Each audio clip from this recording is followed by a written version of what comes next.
तो जो मेमोरी होती है वो भी क्या कोई किसी प्रिंसिपल पे काम करती है? साइंस के अकॉर्डिंग अगर हम देखें तो हमारी जो मेमोरी है वो मोटे तौर से 3 प्रिंसिपल्स पे वर्क करती है। तो जैसे ही ये वर्ड हमारे ऑडिटरी सिस्टम से ब्रेन में पहुंचता है तो उसका जो पर्टिकुलर विजुअल हमारे दिमाग में आ जाता है। तो यहाँ पे स्टडी में भी अगर हम सर्च करके देखें क्या कोई ऐसा वर्ड मिलता है जो हमें याद तो हो लेकिन उसके विजुअल्स नहीं हो। तो किसी भी पर्टिकुलर सब्जेक्ट को पढ़ें तो प्रॉपर जो वर्ड उनको याद नहीं हो रहे या उनको याद करने में प्रॉब्लम आ रही है तो उनके सबसे पहले विजुअल्स लेके आए दिमाग में। नमस्कार, D5 चैनल हिंदी देख रहे दर्शकों का मैं वंदना स्वागत करती हूँ। आज एक बार फिर हमारे स्टूडियो में हैं कबीर फाउंडेशन के डॉक्टर कबीर। डॉक्टर कबीर, आपका बहुत बहुत स्वागत है हमारे इस प्रोग्राम में। D5 के सभी दर्शकों का एक बार फिर से मेरी तरफ से स्वागत। डॉक्टर कबीर, लास्ट टाइम हमने बात करी थी दिमाग की क्षमताओं के बारे में, तो जो मेमोरी होती है वो भी क्या कोई किसी प्रिंसिपल पे काम करती है? देखो, अगर हम पिछले एपिसोड से थोड़ा आगे बढ़ते हैं, जैसे पिछले एपिसोड में हमने बात की कि हमारा जो ब्रेन है वो लॉट ऑफ पावर्स होल्ड करता है।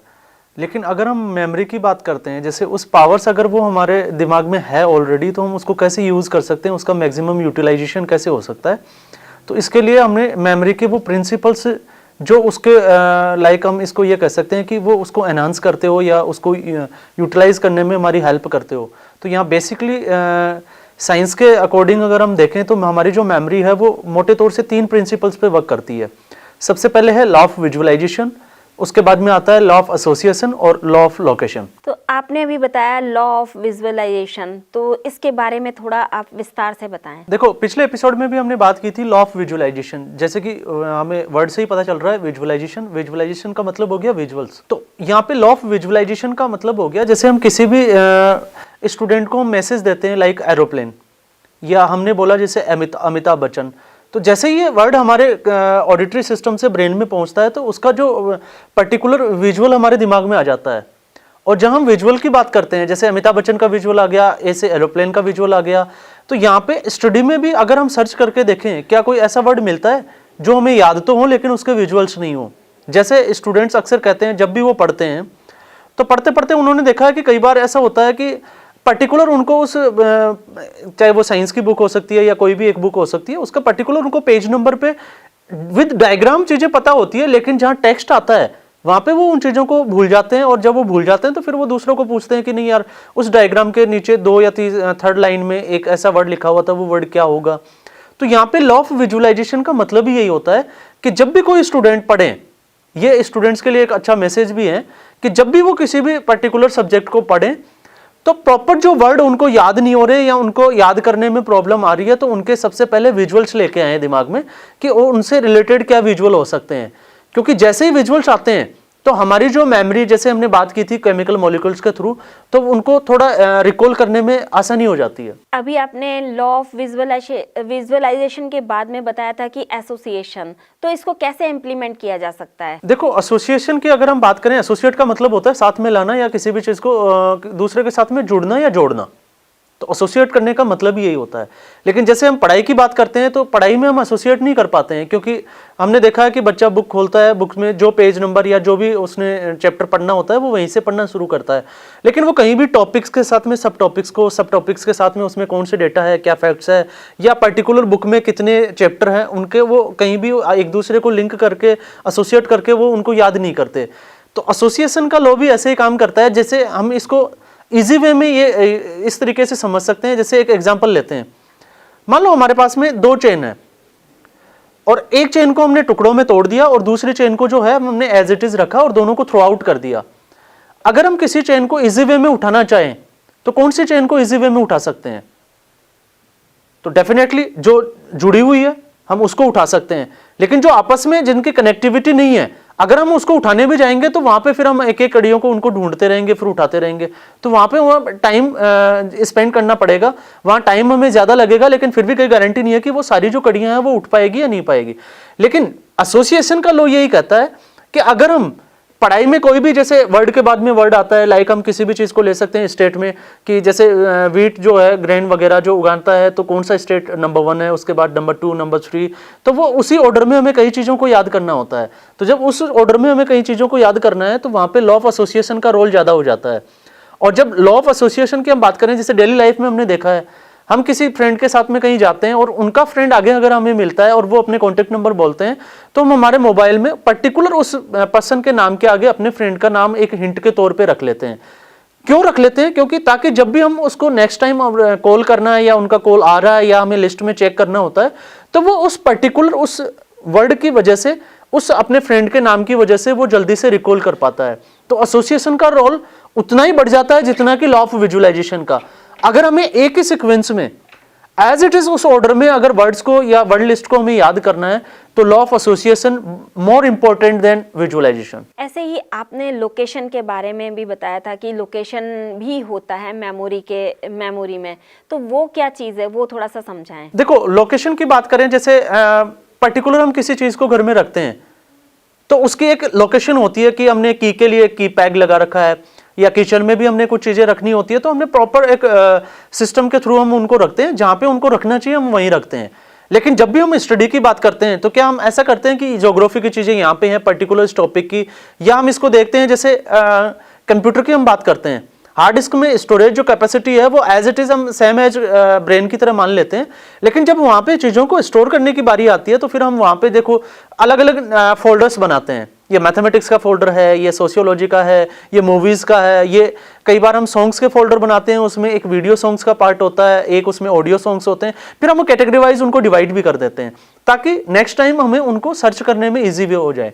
लेकिन जब भी हम पढ़ाई करते हैं तो ऐसा हम कुछ नहीं करते कि ये ज्योग्राफी है, ये साइंस है या ये पॉलिटी है। तो ठीक ऐसे ही लोकेशन का रोल जो है वो इसलिए बढ़ जाता है, जैसे अगर हम किसी को एड्रेस भी बताते हैं तो हम एड्रेस के लिए कुछ यूनिक चीज़ों की आइडेंटिफिकेशन लेते हैं, जैसे कि आप एक बड़ा सा पेड़ मिलेगा, फिर आपको एक ब्लैक कलर का गेट मिलेगा या येलो कलर का गेट मिलेगा, तो हम पर्टिकुलर किसी भी चीज़ की एक नई आइडेंटिफिकेशन के साथ में शो करते हैं जो कि दूसरी चीज़ों के साथ मैच नहीं करती हो। तो ठीक ऐसे ही लोकेशन का रोल इसलिए बढ़ जाता है कि जब भी हम किसी भी चीज को याद करें तो पहले उसको एक जगह हम एक फोल्डर बनाए ब्रेन के अंदर, और ब्रेन में उसको बेसिकली थॉट्स के थ्रू उसको इतना अच्छे से हम देखें कि कहीं भी हम इंफॉर्मेशन याद करनी है तो हम उसको दूसरी चीजों के साथ एसोसिएट करके उन चीजों को वहां पे स्टोर करें। क्या इसमें पॉजिटिव होना जरूरी है ह्यूमन ब्रेन का? देखो, पॉजिटिविटी की जब हम बात करते हैं तो मोटिवेशनल स्पीकर्स को भी हम सुनते हैं, वो पॉजिटिविटी की वो भी बात करते हैं। तो पॉजिटिविटी का रोल कैसे बन जाता है? अगर हम ब्रेन की बात करें तो ह्यूमन जो ब्रेन है वो 24 आवर्स इसका काम होता है सोचना। और जहां हम नेचर की बात करते हैं, जैसे हम गॉड कहें चाहे नेचर कहें या क्रिएटिविटी की हम बात करते हैं, तो साइंस भी ये कहती है कि हमारे जो थॉट्स हैं वो जो भी हम सोचते हैं वो एनवायरनमेंट में ट्रेवल करते हैं, या इसको हम ये भी कह सकते हैं यूनिवर्स इमर्जेस फ्रॉम थॉट्स। हमारा जो यूनिवर्स है वो चलता किससे है? थॉट से। अब थॉट्स का रोल कैसे बढ़ जाता है? अगर हम किसी भी चीज के बारे में सोचते हैं, जैसे ब्रेन को हमने मैसेज दिया कि आज मैंने स्कूल जाना है, तो ब्रेन को हमने एक छोटा सा मैसेज दिया कि आज हमें स्कूल में जाना है, तो आपको ब्रेन जो है अगर इसके बाद में अगर कोई बैरियर आता है, जैसे कि आपके घर वाले आपको रोक रहे हैं कि नहीं, आपका फ्रेंड जो है वो आपको रोक रहा है, तो आपका ब्रेन जो है वो रास्ता बताएगा कि हम कैसे कैसे जा सकते हैं। तो अगर आपने पॉजिटिव बात की तो ये पॉजिटिव वे में ले जाएगा, लेकिन अगर आपने दिमाग में मैसेज दे दिया कि आज मुझे स्कूल नहीं जाना, तो कभी भी ब्रेन ये नहीं बताने वाला कि हम स्कूल कैसे कैसे जा सकते हैं। ब्रेन इसके उलट कैसे काम करेगा, हम कौन कौन से बहानों पे काम कर सकते हैं ताकि हमें स्कूल नहीं जाना पड़े। जैसे इसको हम एक फिजिकल एक्टिविटी से भी हम इसको इन्वॉल्व करके देख सकते हैं। मान लो हमारे सामने 5 फीट या 6 फीट की दीवार है, हमने ब्रेन को मैसेज दिया कि हमें इस 5-6 फीट की दीवार को जो है वो जंप करके और उस तरफ कूद के जाना है, तो हमारा ब्रेन रास्ता बताएगा कि हमें इतने पीछे जाना है, इस स्पीड से हमें रनिंग करनी है, इसके बाद में हमें इस लेवल पे आके जंप करना है और हम कूद जाएंगे।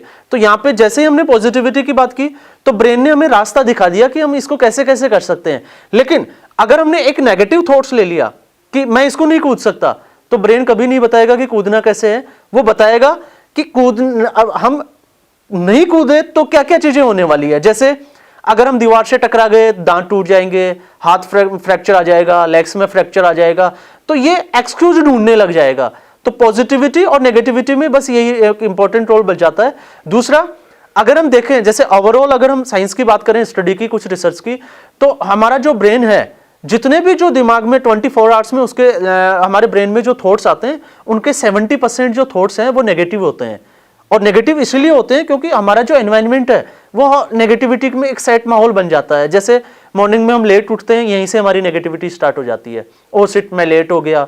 फिर हम उसके बाद में नहाने जाते हैं, फिर हम दूसरों में कमियां निकालने लग जाते हैं। मुझे साबुन अच्छे से नहीं मिला, पानी गर्म नहीं था, मुझे ब्रेकफास्ट टाइम में नहीं मिला, फिर मुझे बस टाइम में नहीं मिली।